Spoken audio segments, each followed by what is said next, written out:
नमस्कार दोस्तों, स्वागत है आप सभी का पाथफाइंडर पर। दोस्तों, किसी भी देश को अगर आपको घुटने पे लाना है तो उसे फूड इनसिक्योर बना दो, क्योंकि जब उसके देश के लोग भूखे रहना शुरू हो जाएंगे तब वहां पे कुछ भी हो सकता है, तख्ता पलट हो सकता है, जो कि कोई भी रूलिंग गवर्नमेंट नहीं चाहेगी। वहां पर अगर आप देखें तो सिविल वॉर हो सकता है। आपने पाकिस्तान में देखा किस प्रकार से गेहूं के लिए लोग सड़क पर आ गए हैं, लोगों में लड़ाई शुरू हो गई है। तो ये सारी चीजें देखने मिलती हैं। दोस्तों, भारत की भी कुछ वैसी ही कहानी थी। भारत अमेरिकन ग्रेन्स पर निर्भर करता था और America under public law 480 India को लाल रंग का एक लो डिग्रेडेड गेहूं बेचा करता था। अब दोस्तों, ये जो गेहूं था, जो ये वीट था, इसमें आपको बता देता हूं, इसमें इंडिया ने जब वो खरीदना शुरू किया तो कुछ कंडीशंस भी साइन किए थे। नंबर 1, हम रुपी को डी वैल्यू करेंगे डॉलर के कंटेक्स्ट में। नंबर 2, वियतनाम वॉर में हम इंटरफेयर नहीं करेंगे। और इस प्रकार की अन्य कई, आप अगर देखें तो हमने यूएस को छूट दिए थे। मतलब क्या हुआ?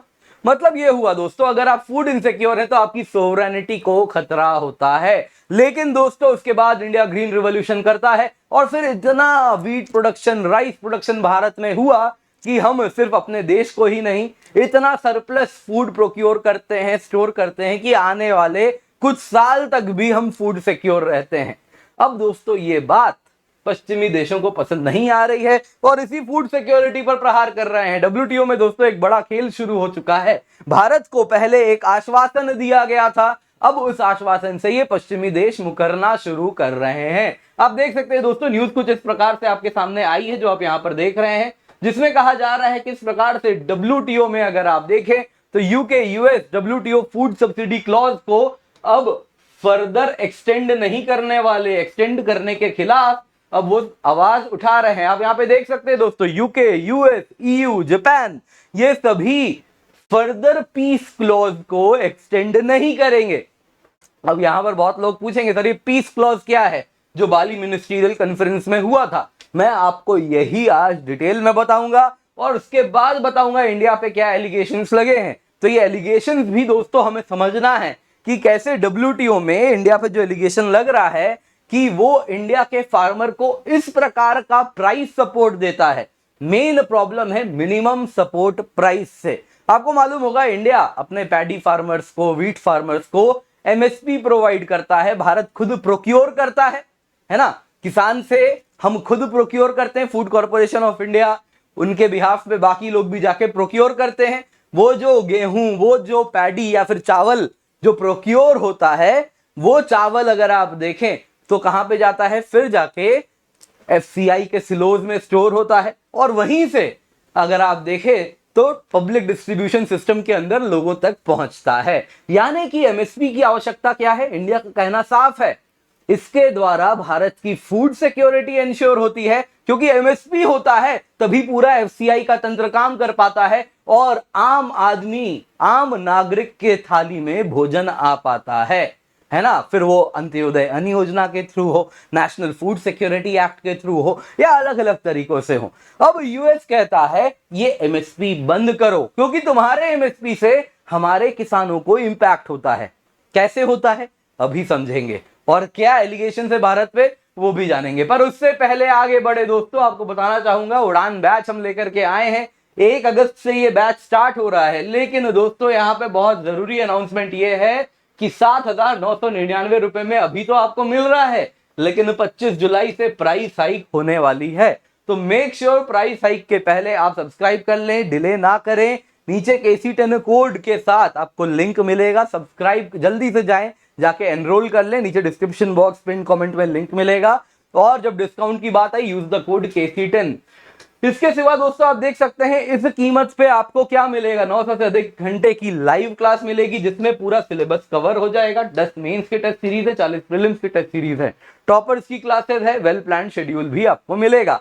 दोस्तों, 25 जुलाई प्राइस हाइक होने वाली है। इसके बारे में डिटेल में towards the end of the class हम फिर चर्चा करने वाले हैं, तो जुड़े रहिएगा अगर आप इंटरेस्टेड हैं। दोस्तों, अगर मुद्दे की बात करें तो हमें डब्ल्यूटीओ के टेक्निकलिटीज में जाना होगा। दोस्तों, डब्ल्यूटीओ में जो एग्रीमेंट ऑन एग्रीकल्चर है, जो कि खेतीबाड़ी के लिए है, उसमें सब्सिडीज को इस प्रकार से बांटा गया है। कुछ सब्सिडीज को कहा जाता है ग्रीन बॉक्स सब्सिडी है, वो सब्सिडी है जिनका न्यूनतम प्रभाव है या फिर नो प्रभाव है एग्रीकल्चर प्रोडक्शन पे।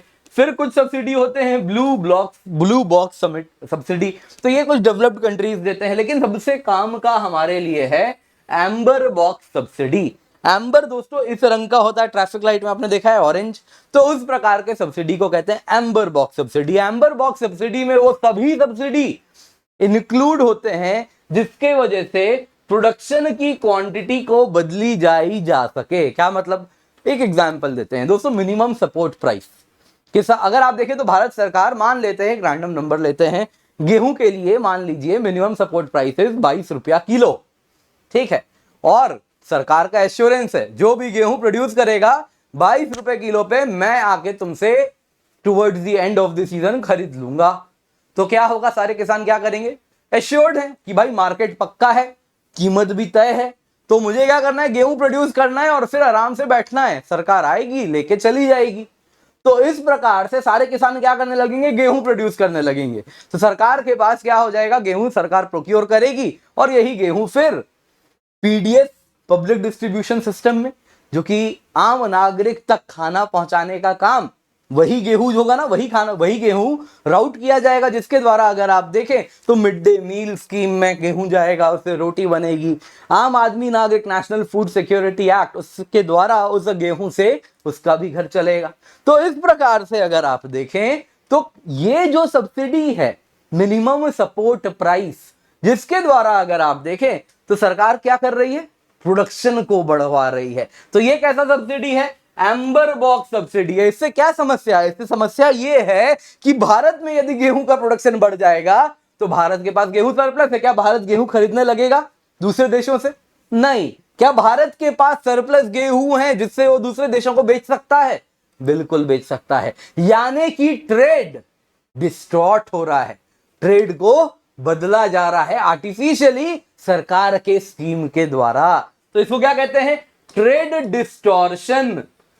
ट्रेड डिस्टॉर्शन, तो यहां पे ट्रेड डिस्टॉर्शन होने लग जाएगा ना, तो इसीलिए अग्रीमेंट ऑन एग्रीकल्चर कहता है ये जो एम्बर बॉक्स सब्सिडी है इसको डी मिनिमिस लेवल पे होना है। डी मिनिमिस यानी नेग्लिजिबल, जिसका फर्क न्यूनतम पड़े, ना के बराबर। तो ये डी मिनिमिस लेवल अगर आप देखें तो अलग अलग इकोनॉमीज के लिए अलग अलग है। अगर डेवलप्ड इकोनॉमी है तो आपको जो सब्सिडी देना है वो 5% ऑफ द प्रोडक्शन से ज्यादा नहीं देना है। डेवलपिंग इकोनॉमी के लिए 10% ऑफ द प्रोडक्शन से ज्यादा नहीं देना है। एग्जाम्पल के साथ देखिए 2019-20 में अगर आप पैडी की बात करें, रादर राइस की बात करें, धान नहीं, मैं चावल की बात कर रहा हूं, तो चावल की बात करें तो करीबन $46 बिलियन का प्रोडक्शन हुआ 2019-20 में। तो इसका 10% कितना होता है, 4.6 बिलियन। तो हमें 4.6 बिलियन से ज्यादा का डोमेस्टिक सपोर्ट नहीं देना था, लेकिन हमने कितना दिया, करीबन 6 बिलियन, यानी 10% का लेवल क्या किया, ब्रीच कर दिया, डी मिनिमिस लेवल को ब्रीच कर दिया। तो बाली पीस क्लॉज यही था। जाहिर सी बात है ना, इंडिया बोलेगा अगर इस प्रकार से हम इसको फॉलो करने लगेंगे तो हमारा मिनिमम सपोर्ट प्राइस रुक जाएगा, एमएसपी रुकेगा, तो कैसे हम लोगों तक खाना पहुंचाएंगे। फूड सिक्योरिटी उसी से तो लिंक्ड है। किसान चावल गेहूं उगा रहा है तभी तो मिड डे मील स्कीम में वो चावल गेहूं जा पा रहा है, नेशनल फूड सिक्योरिटी एक्ट में वो चावल गेहूं जा पा रहा है। तो भारत ने साफ साफ कह दिया कि देखिए जो डेवलपिंग कंट्रीज हैं जिसका लीडरशिप इंडिया ने किया, उसने साफ साफ कह दिया कि देखिए फूड सिक्योरिटी प्रोग्राम के लिए अट मोस्ट इंपॉर्टेंट है, सबसे ज्यादा आवश्यक है। और इसी में इंडिया ने कह दिया कि भाई इसको तो हम आगे बढ़ने नहीं देंगे। फिर डब्ल्यूटीओ में क्या होता है, एक पीस क्लॉज, यानी कि हाँ चलो शांति, कैसे शांति बनाई जाती है, कह दिया जाता है कि चलो आने वाले 4 साल तक कोई कुछ नहीं कहेगा, तुमको जितना ब्रीच करना है करो। तो उसके बाद क्या होता है, सब्सिडी ब्रीच भी हो जाए, डी मिनिमिस लेवल से ज्यादा हो जाए, 10% तुम्हें सब्सिडी देनी थी, तुम 15% कर दो, कोई कुछ नहीं कहेगा। तो ये क्या होता है, ये साइन हो जाता है। फिर क्या होता है, 2017 आ जाता है और इंडिया कहता है कि ना इसको तो एक्सटेंड करो। ऐसा थोड़ी है 2017 के बाद खत्म, फिर सरकार भी बदल जाती है 2013 के बाद, ये सरकार आती है भी कहती नहीं एक्सटेंड तो करना पड़ेगा, तो फिर इसको फर्दर एक्सटेंड कर दिया जाता है। तो अब दोस्तों इंडिया पे यही एलिगेशन लग रहे हैं कि इंडिया ने 3 बार इस लेवल को ब्रीच कर दिया है। यूएस का कहना है इस प्रकार से आप पूरा ट्रेड डिस्टॉर्ट कर रहे हैं, इंडिया टाइम एंड अगेन इसको डिस्टॉर्ट करते जा रहा है। लेकिन इंडिया का कहना है कि नहीं, ये जो पब्लिक स्टॉक होल्डिंग के लिए हम लेवल्स ब्रीच कर रहे हैं, हम थोड़ी ना एक्सपोर्ट करते हैं इस गेहूं को या फिर इस चावल को, ये तो हम अपने लोगों को खिलाने के लिए कर रहे हैं। तो आप ये जो नेगेटिव प्रोपेगेंडा चला रहे हैं इसको बंद कीजिए। इंडिया ने साफ साफ कहा ये पब्लिक स्टॉक होल्डिंग के लिए इंपॉर्टेंट है। इसका असर हमने पैंडेमिक के दौरान देखा, जब यहीं से फूड स्टॉक्स को मोबिलाइज किया, जिससे अगर आप देखें तो 800 मिलियन पीपल को खाना मिला 18 महीने में। ये क्यों हो पाया? पैंडेमिक में लोगों तक खाना क्यों पहुंच पाया? क्योंकि सरकार इस प्रकार से स्टॉक होल्डिंग करती थी। अगर स्टॉक होल्डिंग नहीं करती तो पैंडेमिक में जब लॉकडाउन लगा था तो कहीं ना कहीं भूखमरी होती भारत में। तो इसीलिए ये जरूरी है और इसको तो हम नहीं रोकेंगे।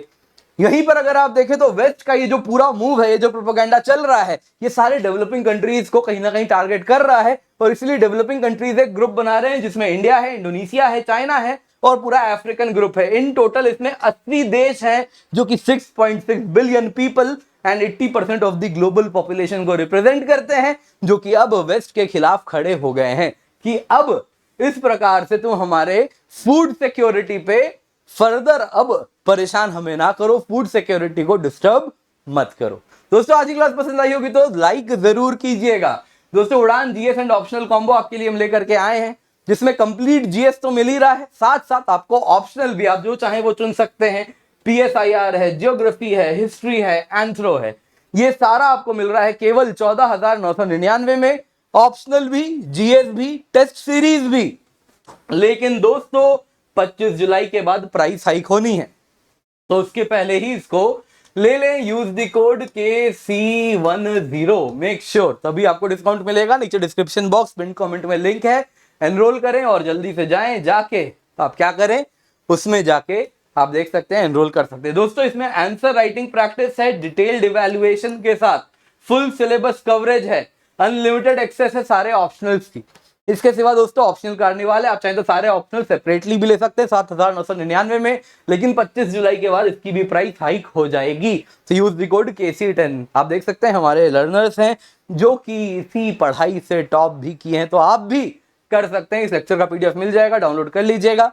हमारे सारे फैकल्टीज बहुत ही एक्सपीरियंस जो आपको पढ़ाने वाले हैं। पर्सपेक्टिव सीरीज को भी देखें और हमें हमारे सारे सोशल मीडिया हैंडल्स पर जरूर फॉलो